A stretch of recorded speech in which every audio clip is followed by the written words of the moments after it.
तो कैसे हैं आप लोग? उम्मीद है आप सभी लोग अच्छे होंगे और अच्छे से अपनी पढ़ाई को कर रहे होंगे। आज की इस वीडियो में हम लोग क्लास 12th के बायोलॉजी के फर्स्ट चैप्टर पुष्पी पादपों में लैंगिक जनन के पार्ट 5 की ओर चलने वाले हैं। आज की इस वीडियो में हम लोग लघु बीजाणु के जनन के बारे में पढ़ेंगे। लघु बीजाणु, अगर आप सभी लोग इसके पीछे वाले वीडियो यानी कि पार्ट 1, 2, 3, 4 नहीं देखे हैं तो जाइए, पुष्पी पादपों में लैंगिक जनन के नाम से प्लेलिस्ट बना हुआ है, उसी में वह वीडियो है, जाइए देख लीजिए। तो चलिए इसको शुरू करते हैं, एकदम आसानी से डिटेल में समझते हैं। देखिए, लघु बीजाणु जनन, इसको समझने से पहले इसको थोड़ा बहुत समझते हैं। क्या चीज़? लघु बीजाणु जनन। क्या? जहाँ जनन आ गया, क्या आ गया? जहाँ पर भी जनन आ गया, समझ लीजिए वहाँ पर किसी न किसी चीज़ की उत्पत्ति हो रही है, यानी कि लघु बीजाणु की उत्पत्ति क्या कहलाती है? लघु बीजाणु जनन कहलाती है। एकदम आसान, लेकिन हमको अच्छी तरीके से परिभाषा देना है, तब कैसे देंगे? देखिए क्या चीज़ है लघु बीजाणु जनन का?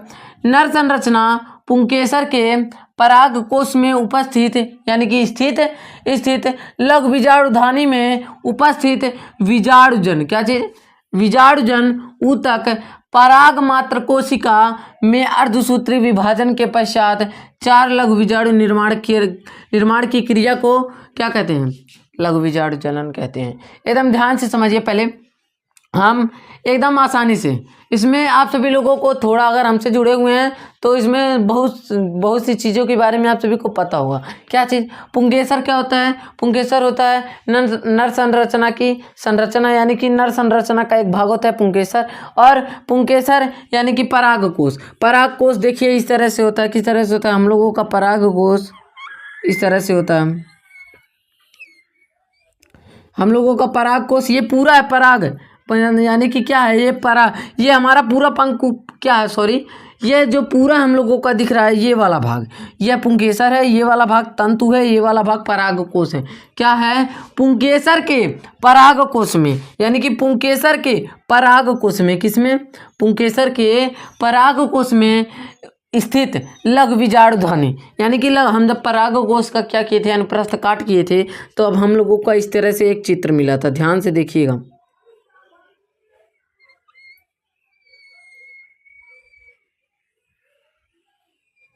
हम लोगों का इस तरह से एक चित्र मिला था जिसमें यह 2 पाली में बटा हुआ था। एक पाली में 2 लघु बीजाणु धानी था, एक पाली में 2 लघु बीजाणु धानी था। ठीक है, जब यह 2 लघु बीजाणु धानी हो गया, यानी कि क्या कह रहा है? परागकोश में स्थित लघु बीजाणु धानी बीजाणुजन ऊतक पराग मात्र कोशिका में अर्धसूत्री विभाजन के पश्चात, यानी कि ध्यान से पहले सुनिए, जो हम लोगों का पुंकेसर है क्या है? वह द्विगुणित है। क्या है? 2 गुणित है, 2n।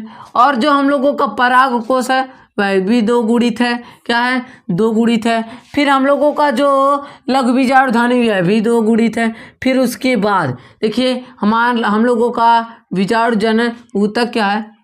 2 गुणित है। क्या है? 2 गुणित है, क्योंकि ज्यों ही हम लोगों का अर्धसूत्री विभाजन हुआ उसके बाद जितने भी आएंगे हम लोगों का अगुणित होगा। यह हम लोगों का है द्विगुणित।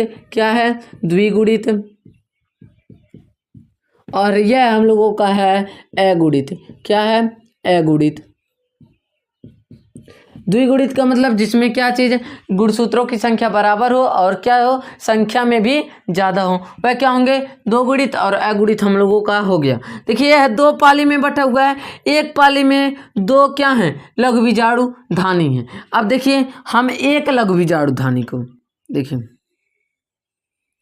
एक लघु बीजाणु धानी को अगर समझ लेते हैं तो अच्छी तरीके से हम पूरे को समझ लेंगे। देखिए इसको पहले हम समझते हैं। देखिए इनमें जो होती हैं छोटी छोटी कोशिकाएं होती हैं। क्या होती हैं? इनमें हमारी छोटी छोटी कोशिकाएं होती हैं। क्या होती हैं? इनमें हमारी छोटी छोटी कोशिकाएं होती हैं, जिन्हें हम क्या कहते हैं? इनमें हमारी छोटी छोटी कोशिकाएं होती हैं। देखिए हम लोगों का जो यह क्या है? लघु बीजाणु धानी है। क्या है? हम लोगों का लघु बीजाणु धानी जो है,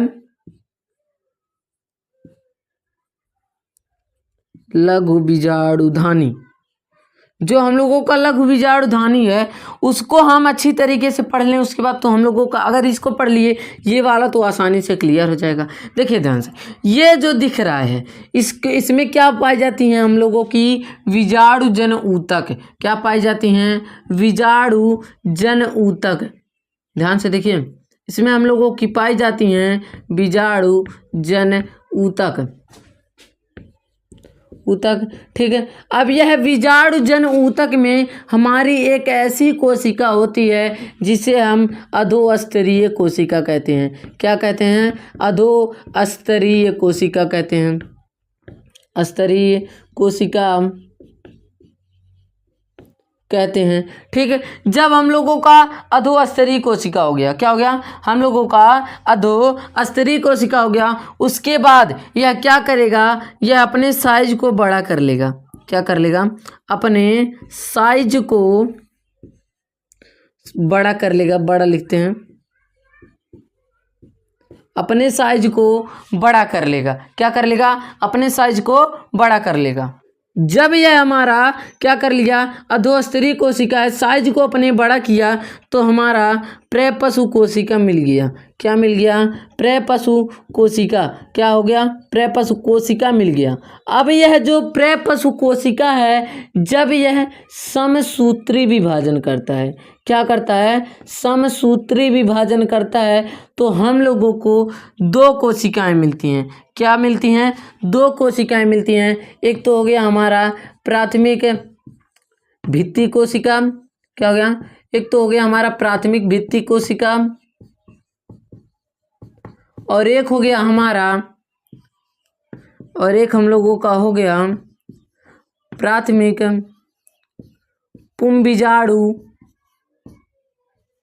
पुंबीजाणु जनन कोशिका। पुंबीजाणु जनन कोशिका। देखिए, अब हम आज की क्लास को यहीं पर एंड करते हैं। इन दोनों के बारे में हम लोग अगली क्लास में जानेंगे। अगर आप सभी को वीडियो अच्छा लगा हो, वीडियो को एक लाइक एंड चैनल को सब्सक्राइब करें। अब हम मिलेंगे अगली वीडियो में किसी और टॉपिक के साथ। जय हिंद।